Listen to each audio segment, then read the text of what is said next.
What's up, everybody? Welcome back to AttractionsCast, the Attractions podcast. Today, we are talking booze, specifically drinking around Epcot at Walt Disney World. And joining me today, like normal, like every single episode of all four of these, we have Pete Carney, also known as Official Carney on Twitter and Instagram, and Adventures by Carney on YouTube. He's boxing his camera for some weird reason. I'm excited to be here. This is going to be a very Pete Carney episode to this week, so I'm very excited to get into it.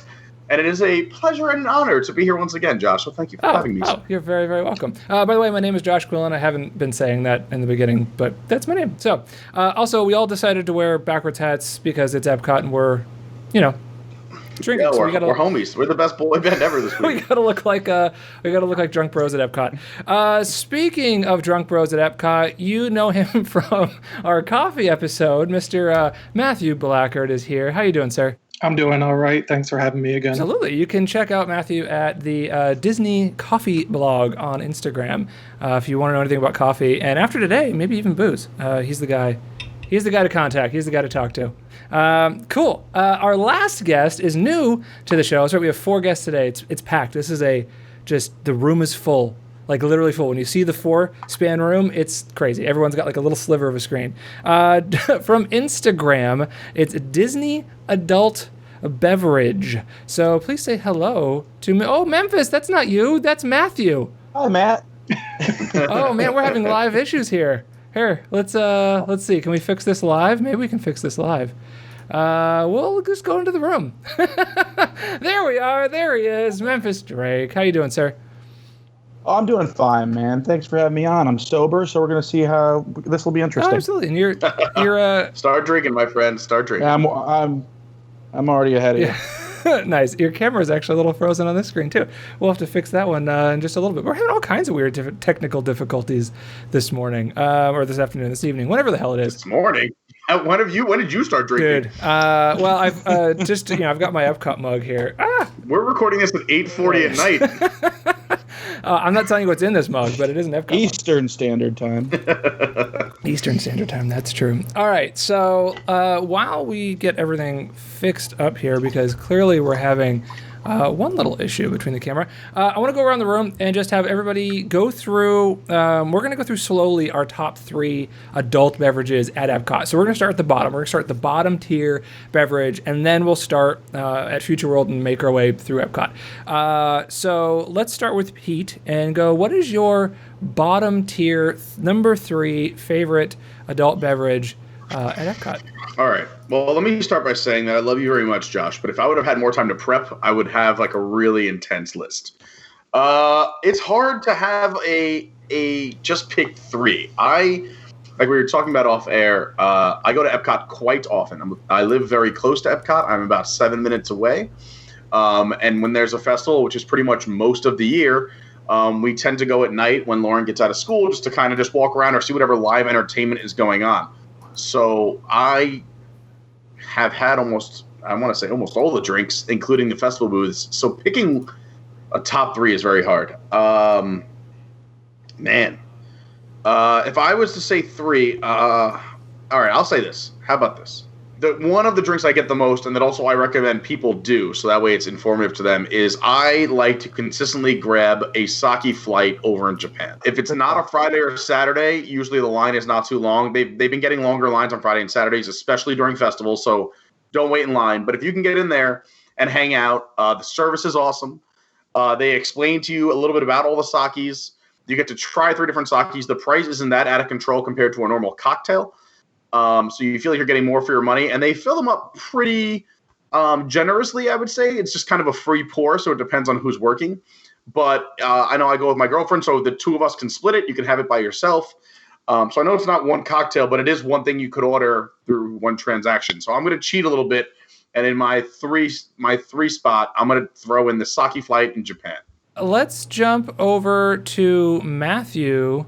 So I think my number 3 would be the frozen lime margarita in Mexico, the La Cantina. Oh, okay, yeah. And while it's not a fancy one, it's not handmade right in front of you like La Cava del Tequila or chose a day margarita, but for some reason there's never a long wait for it when you're at the Cantina, and it comes in a huge clear cup. It's probably between $8 and $11, and it's really strong, most importantly. Nice. Okay. Good.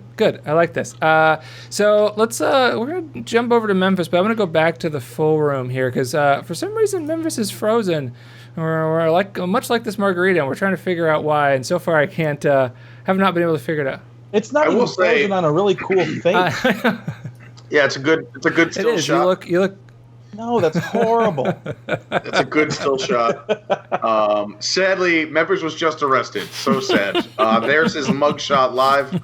Believe it or not, there were just 4 cop cars around our apartment. Not even 2 hours. Nice. I'm not sure why he's why you're frozen, but you're all frozen. I don't but either. Okay, so number 3. What is your number 3 Epcot drink? My number 3. Here's how I'm going to work this.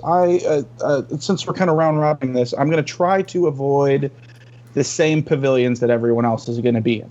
I like that. So I'll go over to Canada. And exactly. And because usually Canada's like, if I'm specifically drinking around the world, Canada is my last stop. I always like to start with Mexico and stop in Canada, but proper way to do it. See, I always think there is a proper way to do this. But Canada at the popcorn stand, I'm going to go with the Ottawa Apple. Now the Ottawa Apple is it's an apple infusion with Crown Royal maple whiskey and cranberry juice, if I'm not mistaken. But it's so refreshing at the very end of that, at the end of that trip. Plus, it's kind of like if you haven't gotten yourself past tipsy at that point, they do a very generous pour of the whiskey. So.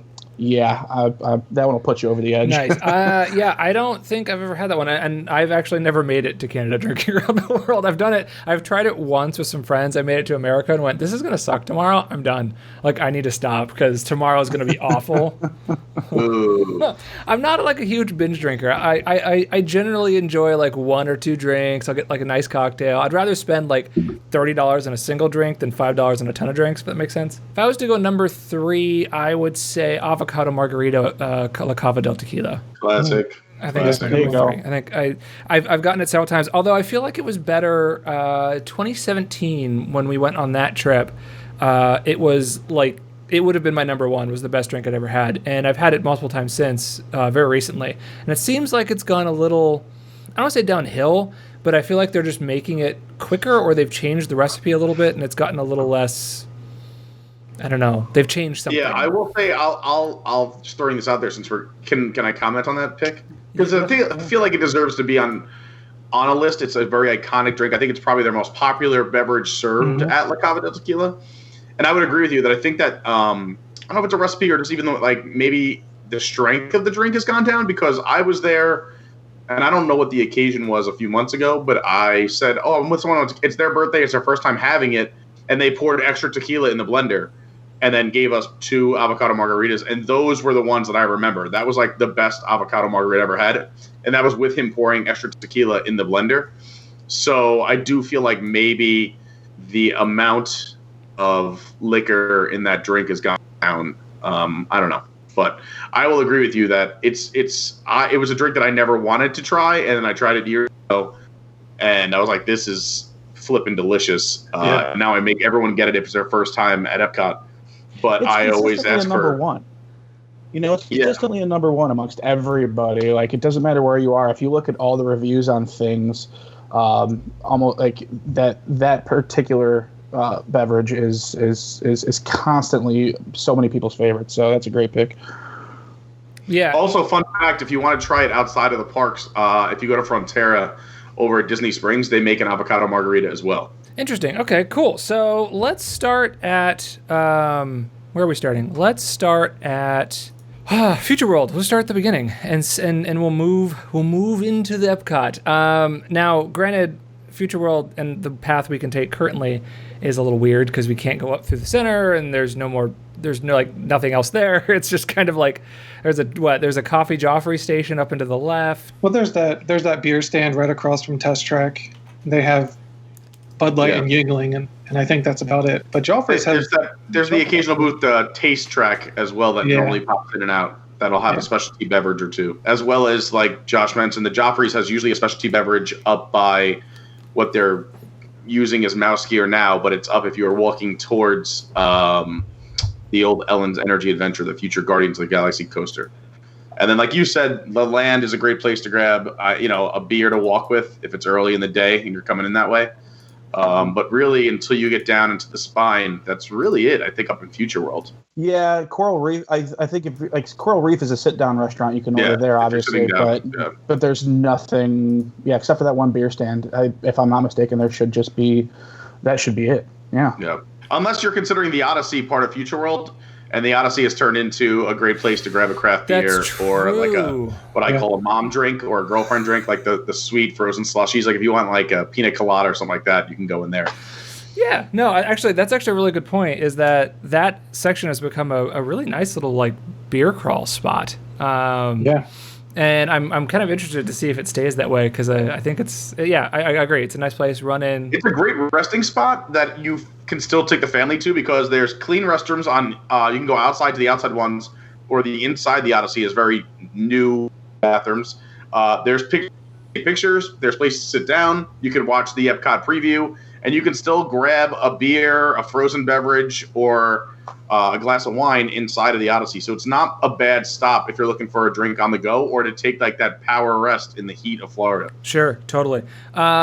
Interesting. I'm wondering what our internet connection problems are. Pete, your camera and audio was going in and out, so I apologize to everybody watching this live.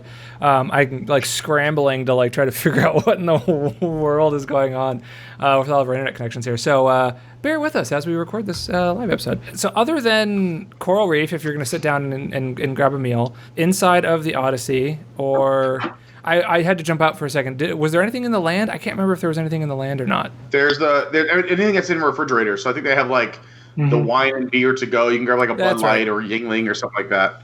But I don't think they're making cocktails in there. It's just anything out of the fridge. Yeah, I don't know if there's any place in Future World to grab like a cocktail.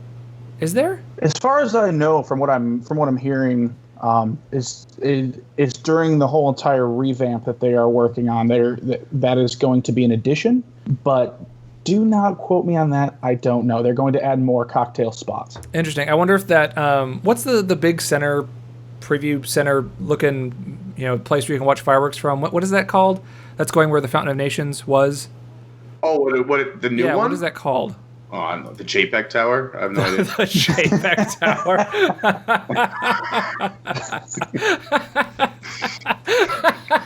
It's going to be the JPEG Tower, because it's going to be old ways to bring in new revenue. Like, to get to that third story for the dessert parties, you're going to have to pay $140 for a glass of champagne and a piece of cookie. Oh, that's so true. And there's going to be photo spots in the middle. Probably like Wedding Pavilion 2.0. Who knows? That thing is for sure going to be a wedding pavilion there, and it's gonna not be cheap. They're going to convert that for after hours events. It's your new. I think they're calling it the new festival center.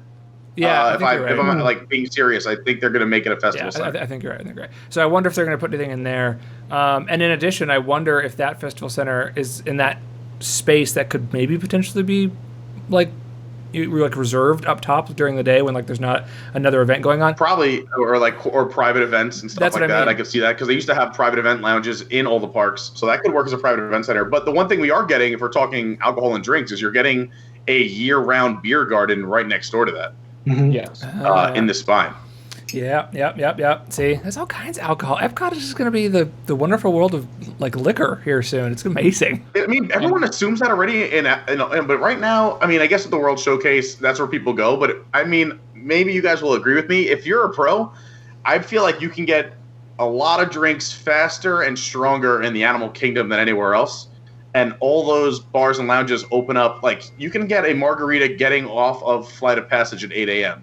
You can go over to Thirsty River Bar, ride Expedition Everest at 8 a.m., and get a double Tito's and soda at 8:05 in the morning. So, like in Epcot, they kind of watch what you do. They don't let you have alcohol in most places until 11 a.m., and they monitor you, because that's kind of where the actors go. But I don't know. But I mean, you're right. I mean, they're not going away from hey, this is us at Epcot. This is where people go to drink. This is where we have the police hanging out in the UK at 5 o'clock in the afternoon. That's what it is. It's an adult playground. Yeah, it is. Now, if we can only just get someplace that has good like whiskey on tap to just have neat, that would be fantastic. Because currently the only place I know of is the pub, and it's like get Jameson, and I'm like that's not strong enough. I need some like give me some like 110 proof something like something to sip on. Trying to start a fire. Yeah, you won't be able to go very far with that. Well, what's funny at Memphis, you can confirm this. So I was told a couple years ago when I was at Nomad Lounge by one of the bartenders that Nomad Lounge has the largest selection of whiskey on property. As far as I want to say currently yes, but there is, with all the additions to Disney Springs, the Edison is definitely one of them that's a contender. Oh, sure, yeah. For the most. But yeah, I think the Nomad Lounge still has the record on that one. I don't know the exact number of how many, but yeah, I think I'm not sure either, and you're probably I think you're right, but Raglan Road's got to be close as well. Oh, Raglan Road's up there as well. Like all these Disney Springs hotspots are. Yeah. They're catering. They're specifically catering towards the drinking crowd and giving you option. And I'm hoping that with a lot of the revamps that we do have a lot more option too. They get some more mixologists instead of just having like an exact menu that you have to choose from. I'm kind of hoping that you get to just walk up to a bar and they give you more options in terms of making a drink that you might want the whole way around instead of choosing a frickin' cantaloupe when I don't want a cantaloupe. Do you know where the most expensive whiskey on property is? Oh, I know that. That one I don't know. It's surprisingly at Morimoto. Really? Yeah. Okay, well, Japanese they have whiskey. I believe it's a Japanese whiskey that the bottle cost $4,000, and I forget what they charge you, but it's the most expensive whiskey on property for sure. Oh, that's interesting. Because if the bottle costs $4,000 to us common people, that's pre-Disney markup. Well, and you gotta. So here's a fun whiskey story, and then we'll get back into Epcot. So a buddy of mine went to Maria and Enzo's Hideaway, whatever the heck it's called, when it first opened, and it was like the day or the day after it opened, and they go in and there was a bottle of Pappy 24 year, I think. What? Wow. Which is for those who know, that's a very expensive bottle of liquor, right? And normally like ounces are what? They're like $100 an ounce or something like that. Plus, if you're going to purchase, it's up there, right? Like George T. Stagg is like $50, $60 an ounce. And I think it's more than that. He walks in and goes, hey, how much for the Pappy, like an ounce? And the waiter misquoted him, said, oh, it's $12 an ounce. And he said, cool, bring me 4. And so they brought him the ounces or something like that. No way. They brought him the ounces. I may be getting the story a little off, but they brought him the ounces. And I guess at the end they tried to like say, oh, no, we quoted you wrong. He's like, no, I wouldn't have bought it otherwise. And they were like, sorry, okay, we'll charge you what you we said. Get out of here. That's crazy. Oh, that's bad. Yeah. So anyway, fun whiskey. I actually think that person's listening on Instagram. So we'll see if they chime in. So real quick, Instagram question. And this actually is a good segue because it leads us right back into Epcot and actually starts us around World Showcase. We'll start in Mexico. The question was, has anybody had Neil Patrick Harris's Black Magic Margarita from La Cava del Tequila? I have. Am I the only one who hasn't? Everyone's raised their nodding their heads. What is this? Explain. Well, here's the funny thing. Since I'm not a local just yet, we are coming down fairly soon. Actually, this year. Do you live in Tennessee?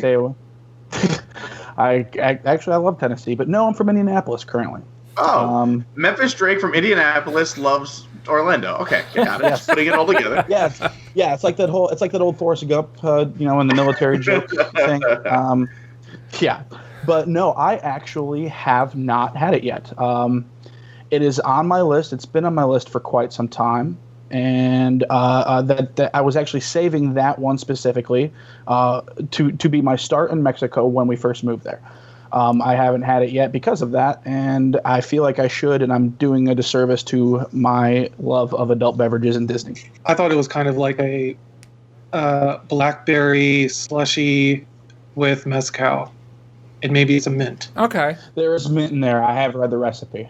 Yeah, it's a blackberry puree, cream de cassis, mint, and it's garnished with a pink Fire Stick Flower. It cost $21, because it uses a nice mezcal. But yeah, and it's obviously he's Black Magic. If you don't know, Neil Patrick Harris is a huge Magic fan, and he performs Magic as well. Is he still the president of the Magic Castle in? Not anymore. No. Previous president of the Magic Castle. And Epcot is his favorite park, and he does say La Cava is one of his favorite places to hang out. He does the candlelight processional every year. He brings his family. Yeah. So he was very excited when they gave him his own margarita. Yeah, that's fantastic. Yeah, he's a fellow Magic nerd. This is currently sitting right at my desk. I have a pack of cards that I play with and just learn how to. I just do some shuffling stuff when I'm bored and rendering up video because Magic nerds. So Mexico, like I said, my number 3 was the Avocado Margarita. Everyone kind of agreed the Avocado Margarita is one of those drinks you have to try. You have to get it. I would also say, in my opinion, if you like tequila or even if you like whiskey, La Cava del Tequila, just going in there and getting like either a flight or just getting some sipping tequila, like sitting in La Cava, get some queso, get some chips, and just sip on some tequila for a little while. It's a good time. Yeah. I've done it several times. It's one of my favorite places. It's extremely fun if you get a little buzzed and then just open up, start taking photos of stuff and open up to see who you can airdrop them to, and whoever's got their phone unlocked, you get some new photos. Oh boy. I will say that it's great advice to go and check it out, but a big thing I would recommend is get there early in the day or go on a non-weekend. Yeah. Because if you go in an afternoon or late night, or if you go on a weekend, you're going to wait in line if you want to hang out in the cave. You're going to wait in line even for a drink. If you want to hang out in what they call the cave, you're going to be waiting a long time. So if you really want to experience this, and again, I think we could all agree Mexico's a great place to start in your World Showcase travels. I agree. Is get there when they open. Get there at 11 a.m. or between 11 a.m. and noon, and make that your first stop. Go into La Cava while it's empty. Like Josh said, start with a good base coat. You can order chips and salsa. You can get some guac. And then you Queso can Fundido is where it's at. Yeah, exactly. Yeah. So I think that's a great jumping off point, because if you try to go here later on in the day, especially if you have a larger party, you're going to be waiting a good amount of time. Mm-hmm. Absolutely. Totally. Now here's actually a random question. So I've always been told that the proper way to go around World Showcase is Mexico around. That's what everyone generally says. However, I was watching something recently, and it was saying that Epcot's World Showcase was designed to start in Canada and move your way counterclockwise, which kind of makes sense because then all the pavilions are on your right, which generally you're walking up and going to the right in this country, and so it just kind of makes sense that when you go clockwise, you're cutting left in front of everybody who's walking on the left when you're walking on the right, and then we get that famous Epcot traffic situation. I was just curious, did any of you guys actually start in Canada and go all the way around? It just feels so backwards to me. No, it does feel weird. Yeah, I think there's a traditional I think everyone starts in Mexico. I think that that's not true, but you're all the smart people who have done research and know what's going on. All the smart people start in Mexico. That's funny. No, but here's the deal too. Like even for the non-drinkers, because again, as you continue around the World Showcase, like it's easy to get like what I call winding down drinks in the UK and Canada. You can grab beers in both those countries, but also entertainment-wise, is you can catch entertainment on the right side if you're looking at the World Showcase of the thing later on in the day, as opposed to the left side. You can see Mariachi Cobre earlier in the day. You can see the Chinese acrobats earlier in the day. You can see you can go visit Anna and Elsa if you wanted to. That whole left side has what I would call earlier in the day entertainment, starting pretty much right at noon. Meanwhile, France, where you have the guys on the chairs, the UK, which used to have British Revolution, who knows if they're coming back, did performances into the evening. And, Canada has the bands, which also go later in the afternoon. Yeah. So if you're going around and you're starting at noon, entertainment-wise, it also kind of follows the path as well, besides drinking. Yeah, no, it makes a lot of sense. Are the chair guys, are they still in France? I thought they got booted when they kicked out a bunch of other people. No one knows exactly. There's rumors that they did, but they were still there on the last day and it wasn't announced. The only people who knew that it was their last day, British Revolution knew it was their last day, and Matsuritsa in Japan knew it was his last day, and Sergio in Italy knew it was his last day. For sure, yeah. Everyone else did not know, and there's nothing confirmed. There was rumors that the chair guys, but also they just released artwork from Epcot France, which they sold $100 for a piece of paper unframed for a poster, which $100 for a piece of paper, and on that poster are the chair guys. So like you're making that the icon of France, and if you let them go, that's very interesting. So I just looked up Epcot chair guys because I really wanted to know what their actual name was.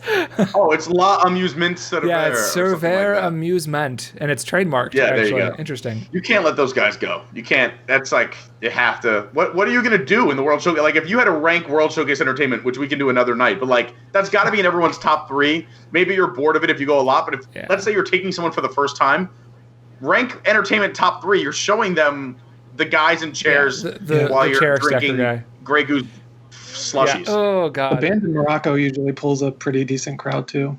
That's also true. But what about the fans of like Impressions of France? Like what? Like are we considering those attractions? Like is that? Well, now that's only down to 3 show times at night, and that's it's another night one. Oh, really? Because now they have the Beauty and the Beast debacle during the day. Lefroux. It's all Lefroux. It's all been him the whole time. I don't want to get into this rant. They call it a sing-along, and they don't even let you sing. They play like 20 seconds of the song, and you're like, no one, and they cut off the music, and you're the only one awkwardly singing. It's not even a sing-along. I love how heated you are about this, and how like... I'm so pissed. They could have done such a good job with the show, and they like dropped the ball in every aspect. And I am so pro Disney Imagineer and cast member, but man... did they drop the ball here? Oh, man. That's hilarious. But anyway, okay, yeah. Yes. So real quick, so Paul from Window the Magic is on the Instagram live stream, and he was saying when you do your phone picture sending to people airdrop, change your phone's name to Disney Guest Services and see what happens. So Disney Guest Services is now suddenly sending you pictures. Wow, that's such a devious hack. It's kind of genius. All right, so moving from Mexico, moving north. What do we got? Norway. What do we get in Norway other than Satan's Tears, which I actually enjoyed? I'll let you guys yelled at me before we started the show, so you should obviously tell everyone about this Viking coffee. Oh, yeah. I have 2 go-to drinks in Norway. One of them, the Viking coffee is pretty good. There's nothing Norwegian about it. Like I was saying, it's, regular Joffrey's cold brew coffee and Bailey's Irish cream and a Mexican liqueur. So I think it's just named Viking coffee. Just because it's a little bit stronger than maybe what you might find elsewhere. But my other go-to drink is at the beer stand right outside of Norway, there's Einstock, which is a pretty good Norwegian ale. I always get that one. Interesting. Einstock's great. Okay, I'm not super up on all the different beers and ales and all that kind of stuff. I know Pete, like he goes around whenever we've had one, he'll like whip out the app and he's like, "Have I had this one?" And he marks it down and like rates it. So I don't know what it is, like Facebook for beer drinkers or something. It's Untapped if you're a drinker or a craft beer guy. Oh, okay. Untapped is where it's at. Yeah, but yeah, the oos isn't bad, although it's not spelled that way. No, it's spelled in like a dirty word. Oh. Like a donkey. Maybe they named a beer after Jesus' mode of transportation. Oh, there you go. I like that. Having just passed Easter, sure, that works. Yeah, if let's say he would have taken a Volkswagen into Jerusalem, it would have been the Volkswagen ale. But no, he took a donkey into Jerusalem. I love of all things he could have rode, a camel. You choose a Volkswagen. No, that's what I first went to. Yeah, for sure. That was the most logical choice. Because he cares about his family. Oh Lord. Okay. So what else do we have in Norway? So I know Pete, your camera is just going weird right now. I'm trying to escape from prison, my camera prison. So in Norway we have Viking coffee, we have these ales, and then we also have like there's some shots. I know you can get what is it? Not Aperol. What's the They call it Satan's Tears. That's like the nickname for it. It is brutal. It's like the Aquavit. Aquavit, yeah, that's what it is. Something like that. Yeah, Aquavit, yeah. Which is it's really just vodka that tastes like spices and herbs. Like it's there's nothing special to it. Is it me or does it taste like, I don't know, every time I have it, it feels like I'm tasting something I found in my dad's liquor cabinet when I'm 16. It just tastes weird. Yeah, it's just like, oh, this is I'm not supposed to have it like this. So no. what's really funny is I've tasted it and I actually didn't mind it. I thought it was all right. But apparently my palate is just bad. Like it's just no good. Like throw it out and get a new one, because I also tried Beverly and didn't mind it. I tried this stuff and didn't mind it. And then this will be our segue into China with one of the I think most popular drinks in Epcot, Tipsy Ducks in Love. I hate Tipsy Ducks in Love personally. And I find it delicious. Yeah, and Pete loves Tipsy Ducks in Love. So Tipsy Ducks in Love, why do you what's up with Tipsy Ducks in Love? Why do you like it so much? All right, so yeah, if you're making your way into China, here's the deal: is that this drink is not for everyone. And if I actually don't like most of these ingredients on their own, it's a blend of chocolate, which I don't like chocolate. Coffee, I don't drink regular coffee. I only drink espresso. Tea, I don't drink tea unless I have a sore throat. And then it's got Jim Beam, which I never drink Jim Beam. However, you put all these things together, and they hand you a couple of straws to mix your own beverage, and all of a sudden, I love this drink. It is like an adult chocolate smoothie. It's not frozen, but like if you drink it, to me, it serves a few purposes as well. It's a great pick-me-up on the World Showcase. If you're lagging, you've been at Walt Disney for a few days, you've been rope dropping or having late nights, it's a big pick-me-up. You're talking about chocolate, which is a sugar rush, coffee and tea are full of caffeine, and Jim Beam, which is just a great, hey, how are you? It's going to wake you up. It's also tasty. It tastes like a dessert drink. Again, I don't always have it. I don't make everyone drink it. I just think it's fun to try. It doesn't go well. You need a strong stomach if you're going to go have a drink in Norway and then a drink in Germany, which is normally a beer for me. This doesn't make sense in the middle. However, from time to time, I need that pick-me-up. And Tipsy Ducks in Love is the answer to that exhausted prayer. Wow. That's a fantastic argument. Wow. All my argument against it is I just don't like it. It's not for everyone. And again, like the whole thing of Disney, and this is what I'm going to say to anyone going down, is like you may read something and say that sounds terrible or awful, but if you're with a group, you should try different things because you would be surprised. I would have never tried the avocado margarita ever, but someone made me try it, and I loved it. Same thing with Tipsy Ducks in Love. I don't like any of the 4 ingredients, but I tried it and I liked it. Yeah. So if you're in a group, try new things at Disney. And I think that's the beauty of having these booths and these little pavilions where you can try new things, whether it's something that's there for a festival or a staple. You'd be pleasantly surprised. And there's going to be losers. Believe me, I have tried things where I'm like, that is god-awful. Who would ever drink that? But it's fun to try new things, and that's why you're there at Walt Disney World. And I think it's the beauty of the World Showcase is to expand your horizons, whether it's not only educationally and you're going from these beautiful little pockets of countries, is you get to try new stuff.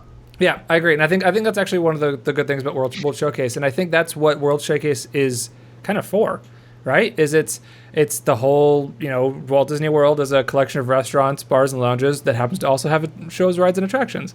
That's designed to go see these different countries, to go experience their cultures and go try new things. And I guess Tipsy Ducks in Love is a Chinese thing? Or is that an American-made Chinese thing? Do we know how authentic that is? I want to say that this is the Chinese trying to cater to an American audience is what it feels like. Is that what it is? Yeah. Oh, okay. But, I mean, also in that same Joy of Tea stand, this is not for me, but a lot of friends love that Baijiu punch, which is like you get a lychee, coconut, pineapple. There's a sweeter cocktail, and people love that Baijiu punch. They sling just as much punch as they do Tipsy Ducks. Interesting. So what is Baijiu punch? It's some Baijiu Chinese spirit mixed with lychee, coconut, and pineapple, I think. It's found at the Joy of Tea. Yeah, it's there year round. It's refreshing especially if you like sweeter drinks. It's I would say the polar opposite of the Tipsy Ducks, also a Joy of Tea. Oh, interesting. Okay, I'll have to try that next time I'm in the park, whenever we're allowed in. Because currently I just got my home bar. It's all I can do. You can even go back into the marketplace and get canned beer too, or bottled beer of like Tsingtao or Lucky Buddha. Tsingtao. Actually, the Tsingtao Pure Draft is usually my go-to.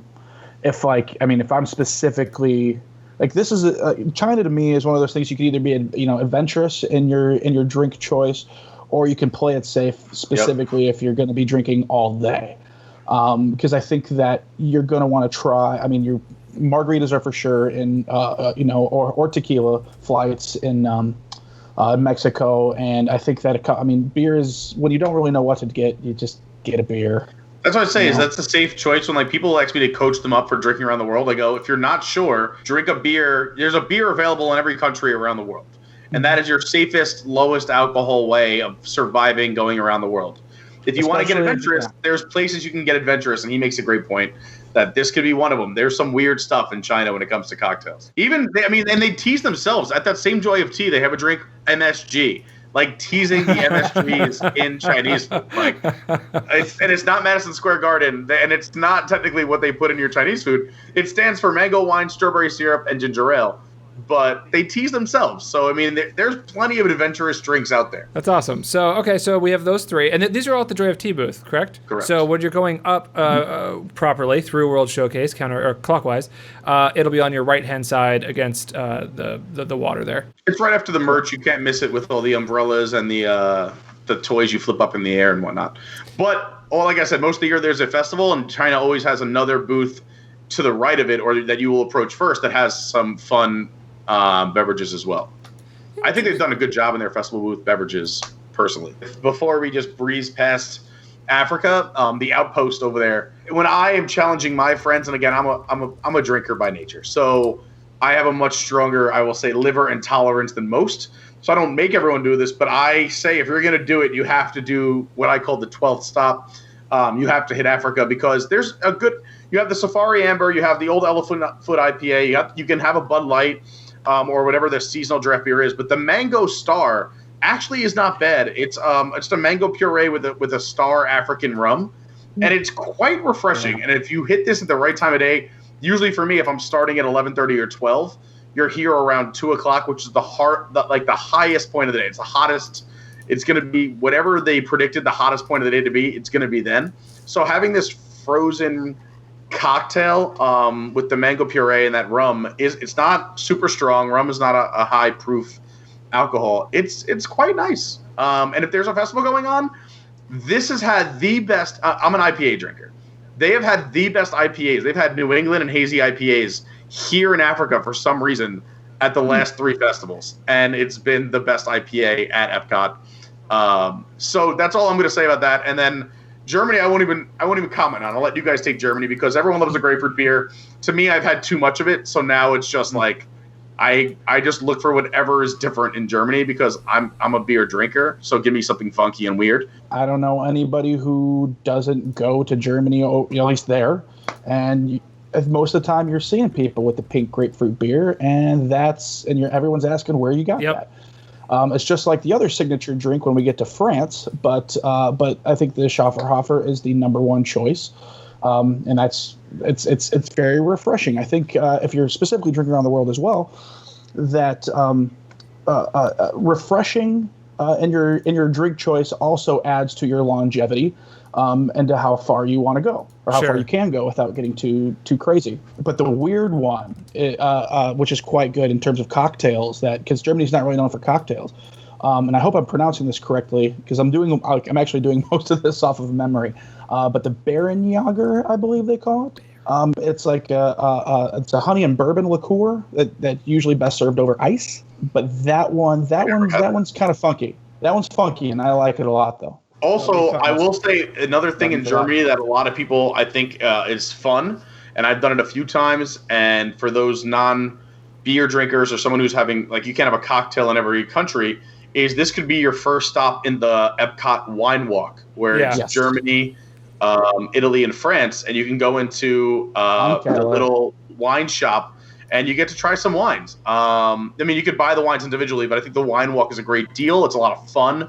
You get your book stamped, it becomes a souvenir, and you get to try a few different wines from 3 different countries in the World Showcase. So I think this is it's worth noting as well. So according to what I'm finding in 2019, so this past last year, it was $32, and it included 2 environmentally friendly refillable glasses, 6 2-ounce pours, featuring select wines from Germany, Italy, and France. You don't have to go to Germany first. If you're in Germany, Italy, or France, you could start your wine walk anywhere at any point in time. But you do get a nice acrylic wine glass, which you can save. They say environmentally friendly because if you chuck it at the end, it's fine. But it's a nice souvenir. It actually says Epcot World Showcase. There's some grapes on it. It's a little cheesy. It's not high quality at all because it's intended for you to throw out, but you can keep it as a souvenir. And you get to try 6 wines. Interesting. Very cool. Yeah, and it looks like you can actually get the glass by itself if you are so interested for $5. So there we go. Epcot Wine Walk. That's pretty cool. I have never done it. Has anybody here ever done it? Multiple times. Oh, Pita, you're the only one, Pita. Again, I like things too where and again, this doesn't always happen for everyone. I come from the service industry, so I would like to say I'm very kind to my servers, both in person and monetarily, because I think they're the hardest working people out there. But this is something that's kind of a free pour. So anything that's not like pre-made by Disney, I find is a better value over time. And it depends who's working. Sure. And you might get someone who's new, and by the book, you're getting exactly, your 2-ounce pour. But there's days where you can do a wine walk and you might get 3 ounces across the board, or in some places you might get 4 ounces. Yeah. And for $32 to get 6 wines and a collectible glass, that's not a bad deal for Disney. And you get to try new things, and you feel like you're there. And they explain the wines. You hang out because you're getting 2, so you drink 1, you wait, and then you get another one. It's fun. It's a lot of fun if you like wine. Nice. No, it's awesome. And I can actually attest to that open pour thing. Not necessarily, I've never experienced it at Disney World, but at Disneyland, I highly suggest if you ever go eat at the Napa Rose restaurant at the Disney Grand California Hotel, make sure there's a waiter and his name tag legit says Saucy. If Saucy is ever working, sit in Saucy section. We got the chef's table that came with like a wine pairing, whatever, and we asked him, what's the ounce on these wine pairings? 'Cause it was like a 7-course meal or something crazy. And we're like, we're gonna be falling out of our chairs by the time this meal's over, if they're full glasses of wine. And he was like, oh no, it's like 1.5 ounces, 2 ounces. Cool. We ended up getting full glasses of wine with every single pairing. So it was Saucy was a proper name for sure. So Germany sounds like there's beer, there's wine. Cocktails are a little bit on the light end in Germany. Let's move on into Italy, where I'm guessing wine is going to be pretty high here because there's the entire wine section there in the back. Let's go through that. So Memphis, let's go through Germany a little bit. Italy. Where are we? Who are we? What are we doing? It's near and dear to my heart at La Bottega. The wine shop, in order to get everything, because there's a wine there called Rosa Regale that I could sit there, sip on that, pair it with good dark chocolate, and literally sit there all day long, and not go anywhere. And that's just a great day for me. But they have, there's over 250 wines there. They have, they only let you sample so many. That's really one of the best places to go. However, you can head over to Tutto Italia. You can head over to Tutto Gusto. Plenty of cocktail choices. I'm sure Pete's got plenty of cocktail choices because honestly, for me, it's hard for me to want to explore out of that because I am a big wine drinker. And so I will sit in that. I'll sit in La Bottega all day long and not move a friggin' muscle. And now, what was the wine that you had said that you like to get there? I'm a big wine drinker as well, so I'm really curious about that one. Rosa Regale. Actually, I discovered it there. It's been one of my favorite wines ever since. Like, I specifically sometimes order it, or actually a few grocery stores around Indianapolis used to sell it. Now they no longer do, and I'm not exactly the happiest. But Rosa Regale, it's called. It's a red dessert wine. It's a sparkling dessert wine. Okay, yeah, sparkling red. Yeah, I see it here. Kind of has like a raspberry effervescence to it. It's just fantastic. It pairs well with chocolate if you're looking for a dessert. A pairing. Interesting. Yeah. So I actually found the wine online. So the details, it says their sparkling red, a soft and delicious, luscious red wine, charming hints of rose petals and raspberries. That sounds like a nice drink to have on a hot day. Yeah. Totally. It's very refreshing. Very cool. Okay. So cocktails in Italy. Has anybody had any good experiences here? Because I think I've only ever had a cocktail when we ate at Via Napoli. Is it Via Napoli, the pizza place? What's it called? Via Napoli, baby. Come on. I always mix it up with the one in downtown Disney in California, which I think is also called Via Napoli and is not very good. And then this one is Via Napoli, and it's much, much better. Via Napoli is very good. The one here is great. People are catching on where you have to get you have to get there early or get on a waiting list or have a reservation, and they don't allow you to make reservations same day. You have to make it 24 hours in advance. Yeah, it's annoying. Because a lot of places you'll just pop on the app and see what's free that day. If you're in Epcot, and you can't do that there. Right. You can go wait for a table, but it's usually a long wait, especially if you're going in the evening. But leaving Via Napoli, and again, the cocktail I'm going to mention you can get in Via Napoli, but I like to pop into Italy and go hit. If you look on the right-hand side as you're walking into the pavilion, there's a little fake donkey. There's a little mule over there. And the mule is perfect because they have a bunch of different mules over there. And my favorite is the limoncello mule. So if you're looking for a cocktail, I'm, again, totally agree with the entire wine conversation. Love going into Tutto Gusto and Tutto Italia. And I love Via Napoli. And the wines are all banging. I took my girlfriend's parents in there. We did a wine tasting. And you can do a little charcuterie board. It's great. But if you're looking for a cocktail on the run and a cool little thing, the limoncello mule is delicious. It is the most expensive cocktail on their menu at $14. It's more than that. But the limoncello mule, I'm actually looking at the menu now. It's $18. Whoa, well, that went up because it was $14 in 2019. Dang. That is a $5 jump. Are you sure it's really at the snack stand or in Via Napoli? I'm looking at the menu from Via Napoli right now, and it says. All right, so it might be more inside because I think it's a bigger pour. I'm talking about the snack stand outside. Oh, okay. How many ounces is it? It's not the full 12 or 10. It might be maybe a 10. It might be an 8 or a 10. You know how Disney tricks Epcot. Also, another thing we should keep in mind is that all their drink sizes differ on every country. So their cups range from 4 ounces up to 16 or 20 ounces, depending on where you go. Sure. So I think this is on the 8 or the 10 scale because it's not a big drink. But the limoncello mule, it's Grey Goose, L'Orange, and then it is the main liquor in there. But it's very good. It's just sweet enough. It's not too sweet, but it's like a very adulty lemonade, obviously with the limoncello. But the L'Orange cuts it a little bit. It's very nice. So if I had to recommend one cocktail in Italy, that would be it. Hey, do you think Germany has the largest pours? Like, are their cups the largest? That's what I've seen.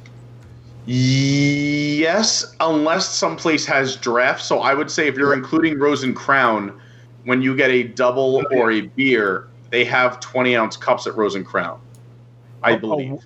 We're going to get to the yards of beer in Rose and Crown. Yeah, I mean, Rose and Crown, come on, that's my second home. And I don't want to plug my own show, but I'm actually having Carol, the piano player from Rose and Crown, on my show this week.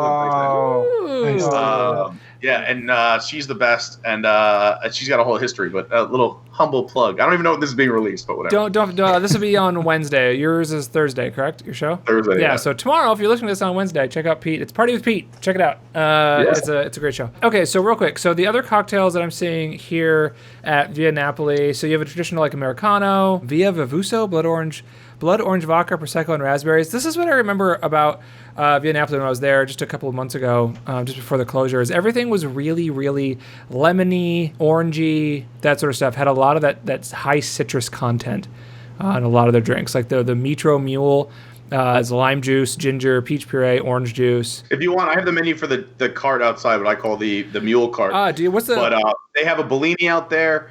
They have a limoncello cocktail, which is limoncello, orange juice, pineapple, and a peach puree. Yep. They have an orangello cocktail, which is orangello, orange juice, pineapple, and strawberry puree. They have a Sparizzi Classico, which is Prosecco and orange wine spritzer. And then just the classic limoncello, which is a liqueur with fresh, locally grown raspberries on top of the limoncello. So that's the mule cart inside. And they also, I don't know if you guys talked about this, I just ran away for 2 seconds when we entered the Italy conversation, but they have what I call the drive-by wine and beer stop, which is usually out facing the through traffic of Italy, which you could always hit up too for some wines or like a Peroni and something like that, as opposed to going into the restaurants. I will add to the cocktail list there from Via Napoli. We had what did I ask for? Because I have a not a high tolerance for citrus, so like a lot of tiki drinks or citrus type drinks, they screw with me. I get kind of like an allergic reaction to it, so I have to stay away from them. So I asked for, what did I get? I got a Manhattan at Via Napoli, and it was not great. So I would probably say, from my experience, stick to the menu. If you go there, don't get anything that's kind of, a traditional drink. If you want traditional drinks, you should go to full bars, and you'll know what they look like. If you're in the World Showcase, I would stick to something on the menu or as close to something you recognize as possible. If you want, if you're looking for a Manhattan, I would wait to either be in the full bar in Morocco or the full bar in the UK, where they have the ingredients to make a proper Manhattan. I was a lot of these places Morocco might not have everything they need or might not know even how to make that cocktail.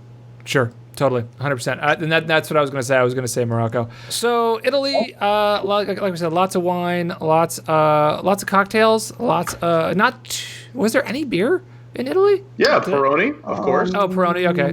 They have the Tipo Pilsner. Okay, so there's two. Peroni for sure. Hold on, there's got to be more. I'm pretty sure they also have. There's got to be more than two options because in that especially on that drive by, maybe it's just wine, but I feel like there's definitely some more beer options. As far as beer goes, like if you're in Napoli, I have that open. You can get Peroni, Modelo, Moretti La Rosa, which is a double malt. It says. You can tell I know a whole lot about beer. Can you tell? But you can also get a beer flight via Napoli, which is pretty interesting. It's $22. I did not know that. Pretty cool.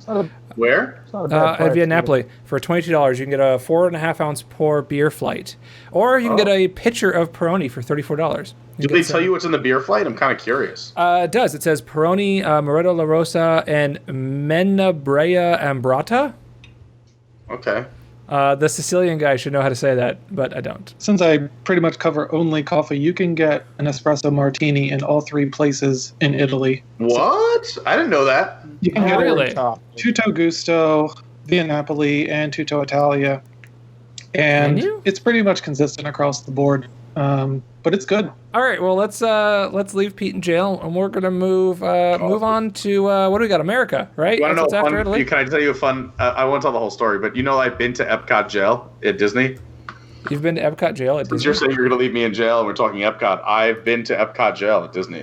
How? What? Why? What? It wasn't anything to do with drinking. The short version of the story is we were filming. We put a GoPro in a planter to record our reaction to food and drink as we went around the world. And this was towards the end of the day. We realized we had a fast pass that was about to expire. So as soon as we finished reviewing the food and the drink, we ran to Test Track, and I forgot my GoPro in the planter. But it was facing the World Showcase. So I went back to go get it an hour later. There was security waiting for me, and they had to take me and my girlfriend to Epcot jail. And then I was questioned by the police, the sheriff's department, and they had someone from Homeland Security wanted to know why I was filming the World Showcase and had the camera hidden in a planter, and I had to explain to to everyone why. It was a very interesting experience. I will tell you the full story on another podcast because this is so much to talk about in this one. But yeah, so I've been to Disney's Epcot jail. They did let me go. They apologized. They were very nice.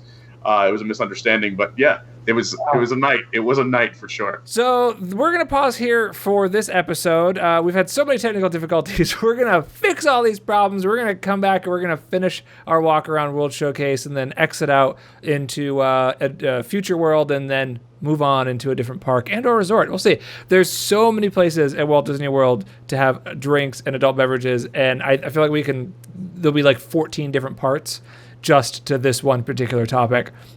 And then we're gonna have Matt back on from Disney Coffee Blog 17 more times to talk about coffee at the resorts. So there's a lot of drinking, adult and otherwise, that's gonna happen on this show. But with that, I think we're gonna pause here and we're gonna come back on a future episode. Thank you everybody for joining. Thank you Matt, Pete, and Memphis. Make sure you guys check out all of their respective social platforms. Matt can be found at Disney Coffee Blog on Instagram or www.disneycoffeeblog.com. Pete can be found at Official Carney on Instagram and Twitter, and Adventures by Carney on YouTube. And Memphis can be found at Disney Adult Beverage on Instagram. Soon, apparently, a blog. And I'll cut that out if that's secret. But you can find him at Disney Adult Beverage on Instagram. I am Josh Quillin. You can find me at AttractionsTube on everything, literally everything. If it's a social platform, we have it. And we will see you guys on the next episode. Thanks for listening and watching. For those who bore with us through all these problems. Sivako!